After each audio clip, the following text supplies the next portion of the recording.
Vote Straight PDP Laban. Vote Pastor Apollo C. Kibuloy, number 53 sa balota. Hello po sa inyo lahat. Ako po si Banat Bay. Pero bago po ako patuloy na magsalita, gusto ko lamang pong makilala yung mga kababayan natin dito. Gusto ko lamang po makita ang kamay ng mga taga KOJC. Taas po natin. Ayan. Yun. Itaas naman po natin ng ating kamay kung hindi po tayo taga KOJC. Yung hindi, bakit parang pareho yung nagtaas ng kamay? Niloloko nyo ako. Sige ulit, taas natin yung mga hindi taga KOJC. Ayan. Yung mga nagtaas ng kamay, tulad din nyo po ako. Hindi rin po ako taga KOJC. Ngayong araw na ito, ikikwento ko lamang kung paano natagpuan naming mga banateros ang tunay na mga pangyayari sa loob ng KOJC. Aaminin ko sa inyo, nung una, isa po ako sa mga nagsabi na relihiyong ito ay isang bulaang propeta. Isa po ako sa mga bumatikos sa mga taga KOJC. Sinabihan ko po kayo na isa kayong kulto. Pero sa kabila nun, inimbitahan po ako ni Pastor Kibuloy kasama ang aking grupo sa KOJC. Nung pumunta po kami, medyo kinakabahan ako. Sabi ko, baka mamaya pagpasok natin doon, ialay na tayo. Wala akong biro. Ito'y honest na damdamin ko sa inyo. Nung unang inibitahan kami, natatakot ako. Sabi ko, baka mamaya, pain lang to, pagpasok namin sa loob, hindi na kami palabasin. Kaya nga ang kondisyon ko noon, humingi pa ako ng security. Ito walang biro ito ha, takot na takot ako noon. Sabi ko, sandali, ibang usapan yan. Iba yung bumabanat ka sa TV, iba yung iniyaya ka, di ba? Alam mo yung napapanood natin sa pelikula? Yung sa gabi, di ba? Wala na, alay ka na. Sabi ko, virgin pa naman ako. Delikado, di ba? Nung nandun na po kami, ang tagal, inaantay namin si Pastor. Sabi ko, hindi kaya loko to, kamata to eh. Parang binudol kami dito ah. Hanggang nung dumating si Pastor, unang bati niya sa akin, Banat Bay, pinapanood kita, binabanatan mo ako ah. Ay ka, di naman. Doon na talagang unang reaction ko, sabi ko, grabe naman to. Parang yun kagad ang binanggit niya. Hanggang nung kumain na kami, ang nasa laman pa ng isip ko, hindi kaya lason to. Kasi ang sasarap eh. Alam mo yung parang huling pagkain nyo na to, di ba? Parang huli na to. Ito na yung last supper nyo. Mamaya alay na kayo. Hanggang nung nag-uusap-usap na kami, unti-unting pinapaliwanag ni Pastor sa amin ang lahat ng bagay. Lahat ng ginawa niya sa ministro niya, maging doon sa kontrobersyal niyang mga binitawan, tulad ng appointed son of God. Marami sa inyo, tulad ko, parang naano kayo doon eh. Bakit ba appointed son of God si Pastor Kibuloy? Di ba ang Panginoong Hesus yun? Di ba ang Panginoong Hesus ang dapat nating sambahin? Marami sa inyo nagtatanong dyan. Yun din ang unang tanong ko. Pastor, ba't kayo naging appointed? Sino nag-appoint sa inyo? Yun ang unang tanong ko. Hanggang pinaliwanag niya na ang bawat isa sa atin ay appointed son of God. Na ang bawat isa sa atin, pag tinanggap mo si Kristo, ay appointed son of God because we inherit yung pong pagiging anak ng Diyos. At doon sa anak ng Diyos ay naglalagay siya ng pinuno. Kung maaalala ninyo, si Pablo, sinabi niya, imitate me as I imitate Christ. Ganun po yun. Sinasabi ni Pastor, sundan niyo ko kasi sinusunod ko ang Diyos, ang Ama. Mahirap maunawaan sa isip ng isang bobo. Di ba po? Mahirap po isipin yun eh. Pero, nung aking pong sinaliksik at tinanong, Lord, totoo ba to? Baka naman pinagluloko lang kami nito tulad ng mga politiko. Kami pa namang mga banateros, mga ano kami, medyo pasaway kami. Bakit kami imbitahan dito? Sawang-sawa na po kami sa politiko eh. Sa totoo lang po, sino sa inyo hindi pasawa sa politiko? Meron ba kayo nakitang politiko yung sasabihin sila, magnanakaw kami pag naupo kami dyan?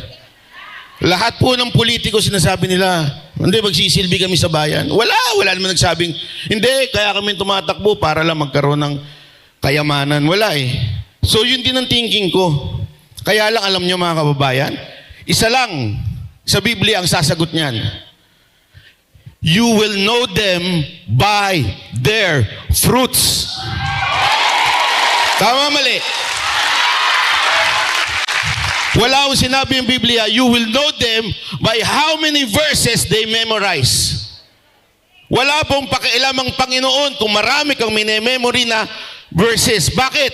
Si Satanas nga memorize ang Biblia Tama mali? Ginamit niya pa nga sa Panginoong Isus yun di ba?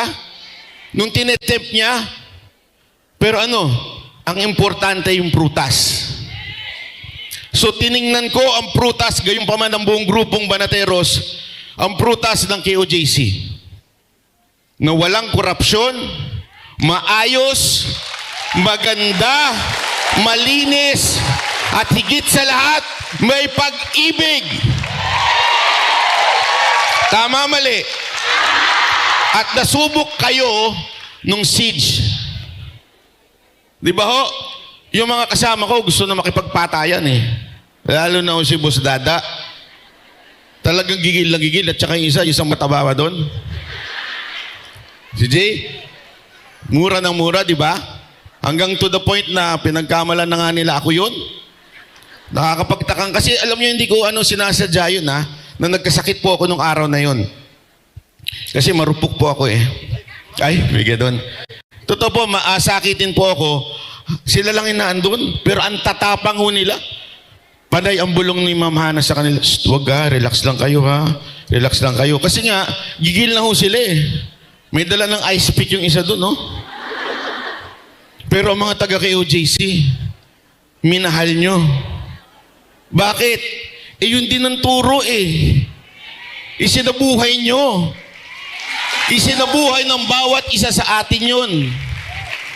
Kaya naman din kami, mas lalo kami nakumbinsi. Hindi lang yung Glory Mountain na napakaganda, hindi lamang po yung Kingdom, pati po yung Prayer Mountain napakaganda.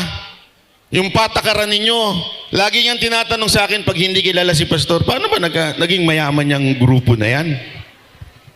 Sa totoo lang, di ko rin alam. Hindi di ba yan Paano isang grupo makakagawa ng ganito? Alam nyo sa totoo, isa lang. Pag walang korupsyon.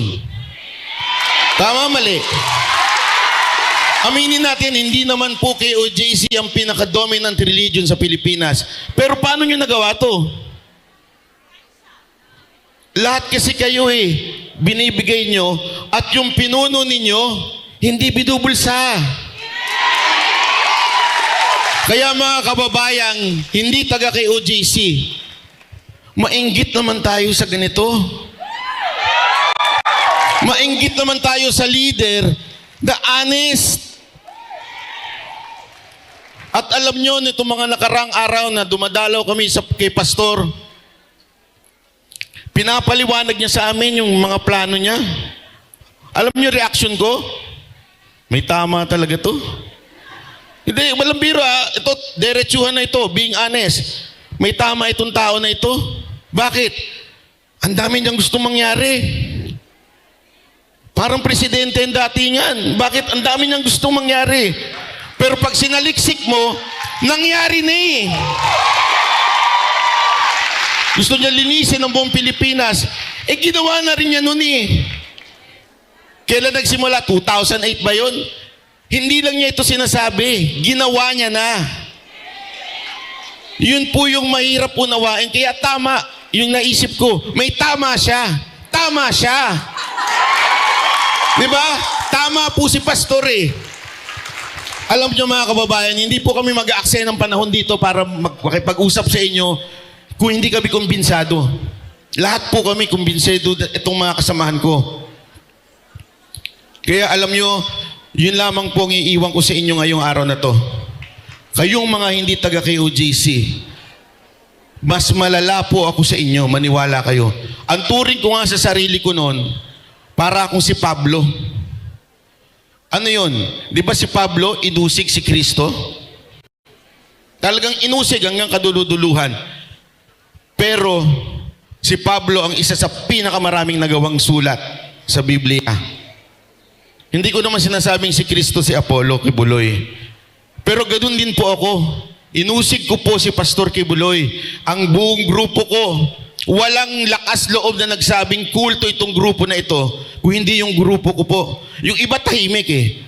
Bakit? Kasi siyempre, alam naman natin, kasamahan ni Pangulong Duterte. Pero kami pinagtawanan namin. And yet, nung nakita namin, ang usapan namin, gayahin natin si Pablo. Na talagang tulungan natin si Pastor na mamuno sa ating bayan. Umpisahan natin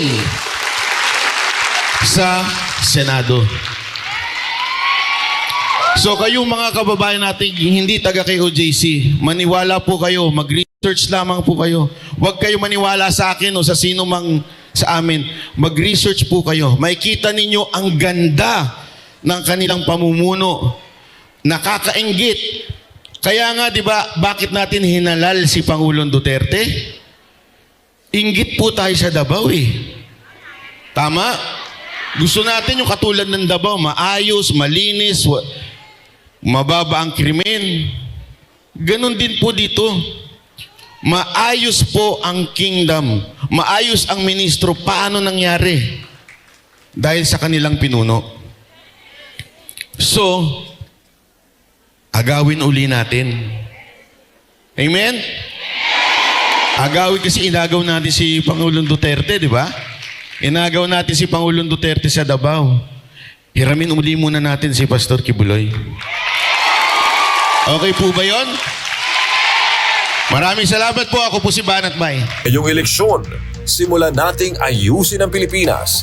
Pastor Apollo C. Kibuloy para sa Senado. Vote straight PDP laban. Vote Pastor Apollo C. Kibuloy, number 53 sa balota.